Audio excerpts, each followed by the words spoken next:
इनकी वीडियो चलेगी ना इनकी बात चलेगी। जम्मू कश्मीर में जब इनका वक्त था 10 साल, पूछो इन लोगों ने क्या किया। इन्होंने कहा हमने इनकी तनख्वाहें बढ़ाई। यूटी अगर लद्दाख के अंदर 18,000 सैलरी दी जाती है 25,000, तो यहाँ पर इन लोगों ने ऐसा काम क्यों नहीं किया? ये सवाल इन लोगों से पूछो। इनकी बात की सुनवाई कहीं नहीं है, कहीं नहीं। जब था तब बात नहीं की। आज हंगामा करने का क्या मतलब है? साल के बाद सरकार बनी है, 7 साल के बाद चुने हुए नुमाइंदे आए हैं। अब सरकार ने अगर कमेटी बनाई, ठीक है। मैंने कहा, जब मैं पहली बार हाउस के अंदर आया, मैंने कहा था अगर बजट के अंदर कैजुअल लेबरर्स की बात नहीं हुई है, कम से कम उनकी तनख्वाहों में इजाफा होना चाहिए। मेरी बात है, पूछ लो इन यहाँ हाउस की प्रोसीडिंग निकाल कर देखो, इनके मुंह से तब नहीं खुला। आज इन्होंने क्या कहा कि उनको लाठियां बरसाई जा रही हैं, वो बाहर जो हंगामा कर रहे हैं। क्या मुझे बताओ, 10 साल के अगर जख्म खरोदोगे, इनकी पीठ को के कपड़ों को ऊपर करोगे, तो 10 साल का इनका जुल्म आपको दिखेगा। और इनको हक है यहाँ बात करने का। मैं कैजुअल लेबरर्स के साथ हूँ, मैं हर उस जम्मू कश्मीर के नागरिक के साथ हूँ, हर उस मुलाजिम के साथ हूँ। सरकार को उसके साथ खड़ा होना चाहिए। उनके अजाले के लिए हमने वादे किए हैं और उन वादों को पूरा करने के लिए वक्त चाहिए जनाब। 4 महीने के अंदर अगर कमेटी बनी है, 6 महीने का वक्त मांगा है, 6 महीने के बाद सरकार से पूछने का अधिकार भाजपा रखेगी। लेकिन आप मुझे बताओ, इन्होंने कहा इनके साथ बात करो सरकार। मोदी से बात कितनी बार करवाई 10 साल में? कितनी बार करवाई? अमित शाह से कितनी बार इन्होंने बात करवाई? आप मुझे बताओ। सरकार का काम है, सरकार सोचेगी इनके बारे में। लेकिन बीजेपी बोलेगी कि सरकार इनसे बात क्यों नहीं। अरे जब इनको डंडे पड़ते थे, लाठियां बरसती थी, तुम एक बार भी इनके साथ खड़े हुए तब?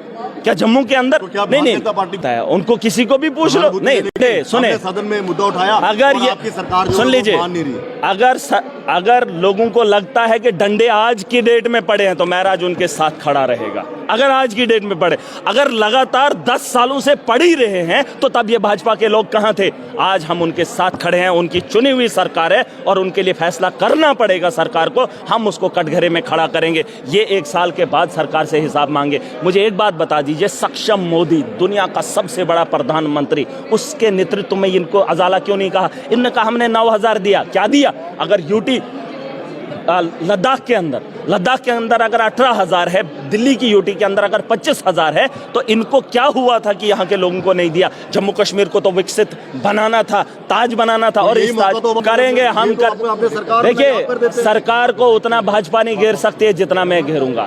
जम्मू कश्मीर की आवाम ने चुना है, जम्मू कश्मीर के आवाम हिसाब लेगी। ये आज बहस करेंगे तो इनको क्या तमाशे के लिए ये जगह नहीं है। सरकार घेरूंगा, आवाम के साथ मिलकर घेराव मैं करूंगा, ये नहीं जो झूठ दिखा रहे हैं। मैंने इनको कहा हाउस के अंदर, तुम यहां तमाशा करो, बाहर जाओ, लोग जूते मारेंगे। इनको हक ही नहीं बात करने का। पूछो, उनके जख्मों को देखो, टटोलो, डॉक्टर के पास ले जाओ, डीएनए कराओ, पता चलेगा कितनी बार इनको ठोका है। मेरा साहब, जब ये मसला हल करने वाले, जब इनका सक्षम मोदी था, दुनिया की सबसे बड़ी सरकार थी, दुनिया की सबसे बड़ी ताकतवर पार्टी थी, तो तब क्यों नहीं? कितनी बार? मुझे एक बात बता, जो मोदी ने खुद 2014 में बोला था, खुद अपने मुंह से, मोदी की गारंटी है ना, उसी गारंटी को उठाकर दिखाओ। 2014 में कही गई बात आज तक सही साबित क्यों नहीं हुई? जब एलजी का शासन था, जब पूछने वाला कोई नहीं था, उमर अब्दुल्ला की रोक टोक नहीं थी, तब भी यहाँ पर बजट था। उस बजट में इन लोगों को परमानेंट क्यों नहीं किया? इन्होंने कौन सी नौकरियां दी? आज कश्मीरी पंडितों की बात हुई, इन्होंने बात की। मुझे बताओ, 2014 तक जो उनकी रिलीफ थी कश्मीरी पंडितों की, जो ये बात कर रहे हैं ना, आप फैक्ट्स पे बात कीजिए। 2014 में जब रिलीफ उनका था, तब भी वही था, और 10 साल के बाद मोदी के शासन में भी उन पंडितों का रिलीफ उतना ही है। जाके आंकड़ा निकाल के लाओ। जिन लोगों को तब रिलीफ मिला था, तब मकानात मिले थे, तब क्वार्टर मिले थे, उसके बाद नहीं मिले। और जब मोदी का शासन आया, बहुत सारे लोगों का रिलीफ काट दिया गया, चावल नहीं दिए उन लोगों को। ये बात करेंगे कश्मीरी, जहां पर भी जो लोग हैं, जो जिसके हकदार हैं, उनका हक मिलना चाहिए। मिलता ही नहीं कभी। आप मुझे ये इस बात का जवाब देना, जिन कश्मीरी पंडितों की फिल्म बनाई गई, जिनके नरसिंगार को दुनिया को दिखाया गया, जाओ कश्मीरी पंडित से पूछ लो पीएम के पैकेज से क्या फायदा हुआ। पूछो उस आदमी से कि 2014 के बाद मोदी के शासन में तुझे, तेरे आवाम को, तेरी परिवार को क्या फायदा हुआ। अगर वो पंडित बताएगा, कश्मीरी पंडित की, सच में मेरे साथ इंसाफ किया मोदी सरकार ने, महराज उसकी तालियां बजाएगा, महराज डंके की चोट पे उसके नारे लगाएगा। अरे झूठ बोलेंगे, ये झूठ बोलेंगे। आज मैंने सरकार को कहा, मैंने कहा कश्मीरी पंडितों को अगर घर वापसी करानी है तो उनके क्वार्टर का इंतजाम कश्मीर के अंदर ना किया जाए। जिस इलाके के अंदर, जिस सरजमीन पे उनके पूर्वज थे, उसी जमीन पर उनको जो है आशियाना बनाकर दिया जाना चाहिए। बिल्कुल सही कहा। अगर ये कश्मीरी पंडित की हालत नहीं बनाएंगे तो फिर तो जम्मू में रहेंगे। नहीं, बिल्कुल। देखिए कश्मीर, तो कश्मीर में मैं कह रहा हूँ जिसकी विरासत जहाँ है, अगर किसी ने बेची है तो सरकार उनके लिए इंतजाम करे जमीन का।